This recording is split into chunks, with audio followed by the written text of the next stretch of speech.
घर में पार्टी का माहौल रहता है। सभी लोग डीजे पर थिरक रहे होते हैं, लेकिन घर के ऊपर ही दूसरे कमरे में एक पिता, माँ, कुछ और लोग मिलकर के घर की बेटी सुरभि का मुंह दबा लेते हैं।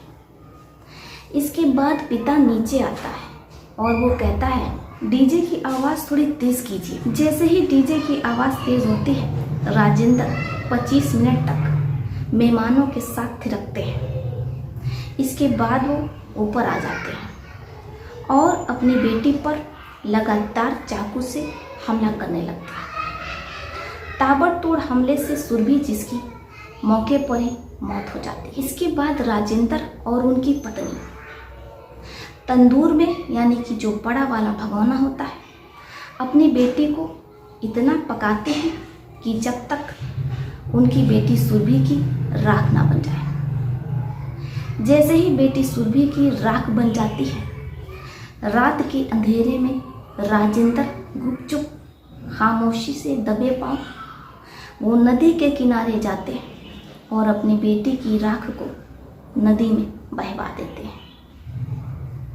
अब आप भी सोच में पड़ गए होंगे कि भला एक पिता अपने घर पर पार्टी देता है, रिश्तेदारों को बुलाता है, आसपास रहने वाले पड़ोसियों को बुलाता है, सभी लोग डीजे पर थिरक रहे होते हैं, डांस कर रहे होते हैं, लेकिन अचानक ऐसा क्या हो जाता है कि एक पिता अपनी ही बेटी का इतनी बेरहमी से चल रही पार्टी के बीच में ऊपर वाले कमरे में जा कर के कत्ल करने लगता है।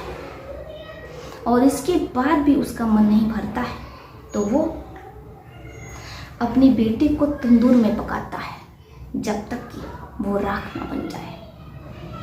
अब आप भी सोच में पड़ गए होंगे। हम आपको ये पूरी घटना बताएंगे। ये सच्ची घटना गुजरात का ज़िला लगता है मुजफ्फरनगर, वहाँ की है। वहाँ का थाना लगता है मुशरी, थाना मुशरी, गांव डोंकी। वहाँ की ये सच्ची घटना है जो मैं आज आपके सामने प्रस्तुत कर रही हूँ।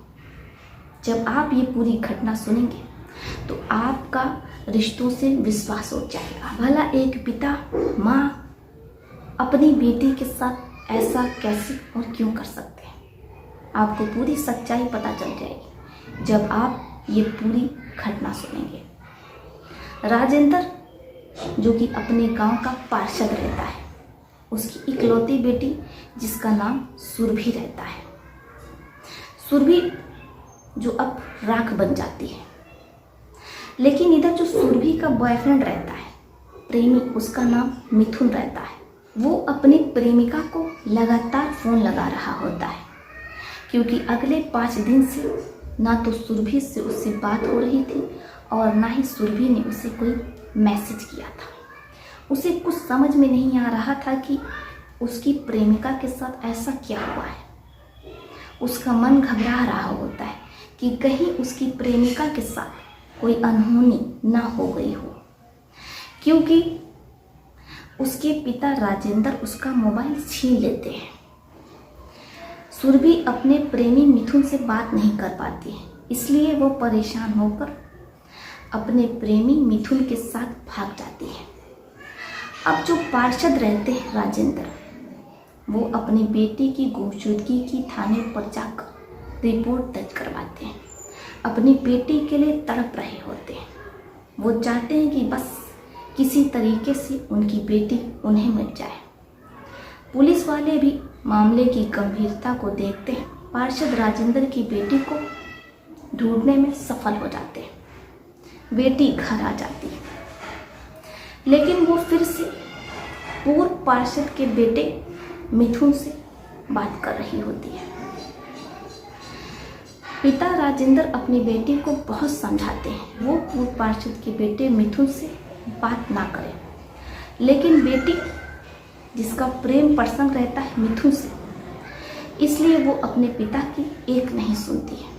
पिता वैसे तैश में रहता है क्योंकि उसकी गांव में बहुत बदनामी हुई थी जब उसकी बेटी पूर्व पार्षद के बेटे मिथुन के साथ भाग गई थी और 1 महीने उसके साथ रहने के बाद वो वापस लौटी थी।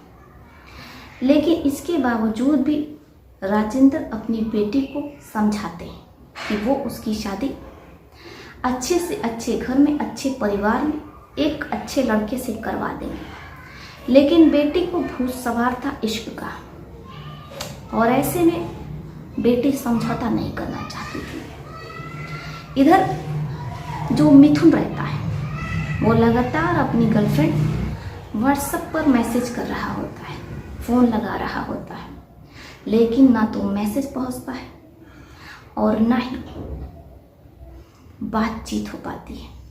और मिथुन को कुछ समझ में नहीं आता है कि आखिर माजरा क्या है। उसे लगता है कि हो ना हो कुछ तो गलत हो गया है उसकी प्रेमिका के साथ। इसलिए वो गांव के मुनीम के पास जाता है और पूरी बात बता देता है। मुनीम कहते हैं कि तुम शायद सही कह रहे हो, क्योंकि राजेंद्र जिसके घर पर पार्टी थी मैं भी गया था। मैंने राजेंद्र से पूछा कि किस बात की पार्टी है।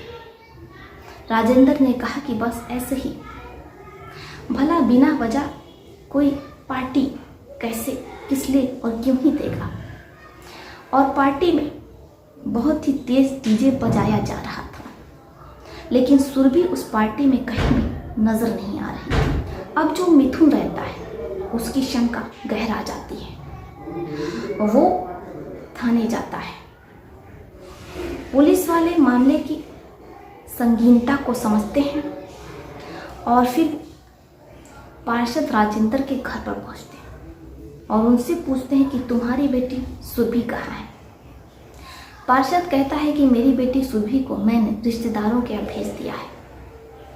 पुलिस वाले कहते हैं कि ठीक है, आप अपनी बेटी से हमारी बात करवाइए। राजेंद्र अपने रिश्तेदारों को फ़ोन लगाता है और पुलिस वालों को चकमा देता है कि उसकी बेटी बाजार गई है, इसलिए वो अभी बात नहीं कर पाएगी। पुलिस वाले कहते हैं कि ठीक है, अगर आपकी बेटी बाजार गई है तो फिर हमें वहाँ का पता दीजिए, हम तुरंत पहुँचते हैं, क्योंकि हमें बस आपकी बेटी को सही सलामत देखना है या उससे मोबाइल पर बात करनी है। इधर जो पार्षद रहता है राजेंद्र, वो पुलिस वालों के सामने पसीने से भीग रहा होता है, घबरा रहा होता है। पुलिस वालों को शंका होती है। पुलिस वाले उसे थाने लेकर के आते हैं। अब उससे सख्ती से पूछताछ होती है तो पार्षद घबरा जाता है, डर जाता है। वो पुलिस वालों को जब बताना शुरू करता है तो पुलिस वाले भौचक्का रह जाते हैं। पार्षद कहता है कि मैं अपनी बेटी सुरभि को मारना नहीं चाहता था, लेकिन मेरे लाख समझाने के बावजूद, मना करने के बावजूद मेरी बेटी गांव के पूर्व पार्षद अभिनंदन की बेटी से बात करती थी। उसका मिथुन से प्रेम प्रसंग था और 1 महीने पहले ही वो भाग गई थी।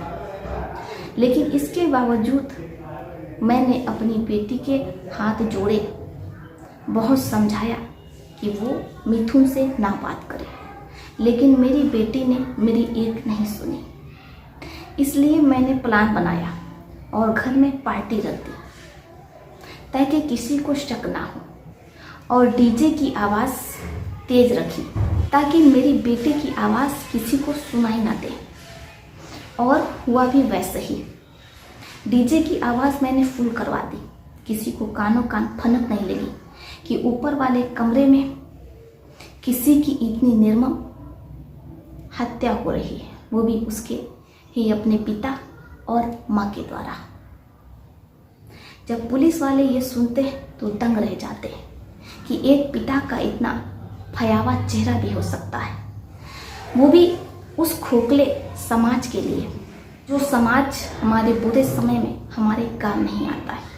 हम ऐसे बहरूपीय खोखले समाज के लिए अपने प्यार की, अपनों की कुर्बानी देने को तैयार हो जाते हैं। ये खोखला समाज जो हमें खाने को नहीं देता है, पैसे नहीं देता है, हमारा दर्द नहीं बांटता है, लेकिन हम उनके लिए कितना कुछ कर जाते हैं। अपनी बेटी के बारे में भी नहीं सोचते और उसकी जान तक ले लेते हैं। पुलिस वाले पार्षद राजेंद्र, उसकी धर्मपत्नी और उसके साथ उन सभी लोगों पर संगीन धाराओं के अंतर्गत मुकदमा दर्ज करती है और उन्हें जेल भेज देती है। आज सुरभि के माता पिता अपनी ही बेटी के कत्ल के जुर्म में जेल में सलाखों के पीछे सजा काट रहे हैं। आशा करते हैं दोस्तों कि आपको ये सच्ची घटना से सीखने और समझने को मिला होगा। आपका इस पर क्या विचार है, आप अपनी राय हमें कमेंट बॉक्स में लिख सकते हैं। तो चलिए फिर चलती हूँ, मिलती हूँ आपसे किसी और सच्ची घटना। तब तक के लिए आप अपने परिवार का ध्यान रखिए। आदाब, सत श्री अकाल, नमस्कार।